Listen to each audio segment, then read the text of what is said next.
ఎగువ నుంచి వస్తున్న గోదావరి ప్రవాహం క్రమేపీ తగ్గుముఖం పడుతుంది.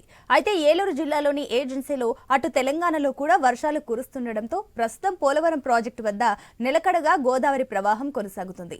ఎగువ స్పిల్వే వద్ద 30.430 మీటర్లు, దిగువ స్పిల్వే వద్ద 21.430 మీటర్ల నీటి మట్టం నమోదైంది. ప్రాజెక్టు 48 గేట్ల మీదుగా 5,57,603 క్యూసెక్ల గోదావరి జలాలు దిగువకు విడుదల చేస్తున్నారు ప్రాజెక్ట్ అధికారులు.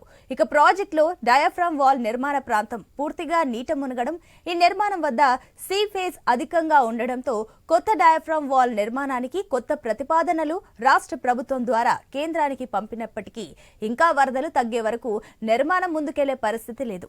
దీంతో డయాఫ్రామ్ వాల్ నిర్మాణ అనుమతుల ఫైల్ కూడా వేగవంతంగా కదలడం లేదని తెలుస్తుంది. కేంద్ర జలశక్తి శాఖ నుంచి అన్ని అనుమతులు వస్తే వరదల పూర్తిగా తగ్గుముఖం పట్టిన తర్వాత మళ్లీ పోలవరం ప్రాజెక్టులో పనులు మొదలయ్యే అవకాశం ఉంది.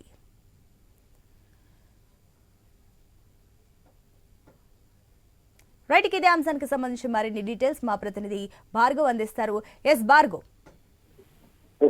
దాదాపు జూలై 16వ తేదీ నుంచి కూడా పెరుగుతూ వస్తున్నటువంటి గోదావరి వరద ఉధృతి ప్రస్తుతం కాస్త ఎగువ నుంచి వరద జలాలు తగ్గుముఖం పట్టినప్పటికీ కూడా అటు తెలంగాణలో ఇటు ఏలూరు జిల్లాలోని ఏజెన్సీలో కురుస్తున్న వర్షాలతో నిలకడగా పోలవరం ప్రాజెక్టు వద్ద వరద ప్రవాహం కొనసాగుతుంది. దాదాపు 10 రోజుల్లో కూడా 10 లక్షలు 12 లక్షల క్యూసెక్ల నుంచి ప్రస్తుతం ఈ రోజు ఉదయం 5,57,000 క్యూసెక్ల వరకు కూడా గోదావరి నీటి మట్టం పోలవరం ప్రాజెక్టు స్పిల్వే వద్ద నమోదైంది.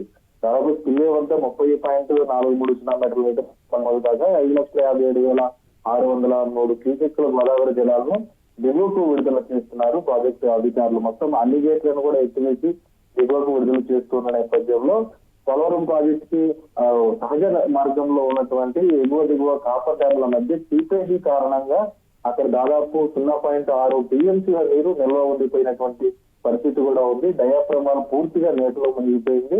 అక్కడ ఇసుకం రాష్ట్ర డ్యామ్ నిర్మాణానికి సంబంధించి ఇంకా ప్రారంభం కాకపోగా ఉన్న డయాఫ్రామ్ వాళ్ళు కూడా సీపేజీ కారణంగా పూర్తిగా దెబ్బతినడంతో అది మళ్ళీ కొత్తగా నిర్మించాలంటూ కూడా రాష్ట్ర ప్రభుత్వం నిర్ధారణకు వచ్చింది. దీనికి సంబంధించి కేంద్ర జలశక్తి శాఖకు కూడా ప్రతిపాదనలు పంపింది. అయితే కేంద్రం నుంచి ఇంకా అటు డిజైన్ కి సంబంధించి కానీ నిధులకు సంబంధించి కానీ ఆ బడ్జెట్ పెరుగుదల అంశానికి సంబంధించి కానీ అన్ని అనుమతులు కూడా రావాల్సిన పరిస్థితి ఉంది. అయితే ప్రస్తుతం వరదలు అంతకంతకు పెరుగుతూనే మరొక 3 నెలల పాటు వరదల్లోనే ఈ డయాఫ్రామ్ నీట మునిగి ఉండిపోవాల్సి ఉన్న నేపథ్యంలో ఆ ఫైల్ మాత్రం వేగవంతంగా కదలలేదని కూడా చెప్పుకోవచ్చు. దాదాపు నవంబర్ డిసెంబర్ నెల వరకు కూడా ఈ వరదలు కొనసాగుతాయి కాబట్టి వరదలు తగ్గుముఖం పట్టేలోగా కేంద్రం నుంచి అన్ని అనుమతులు తీసుకువచ్చి డయాఫ్రామ్ వాల్ కొత్త నిర్మాణానికి వరదలు తగ్గుముఖం పట్టిన తర్వాత మాత్రమే ఈ ప్రాజెక్ట్ పనులు మళ్లీ పునఃప్రారంభించేటువంటి అవకాశం కనిపిస్తుంది. ప్రస్తుతం పోలవరం ప్రాజెక్టు వరద క్రమేపీ కొనసాగుతూ ఉన్న నేపథ్యంలో అది మరింత పెరిగేటువంటి అవకాశం కూడా కనిపిస్తుందని చెప్పుకోవచ్చు. ఎందుకంటే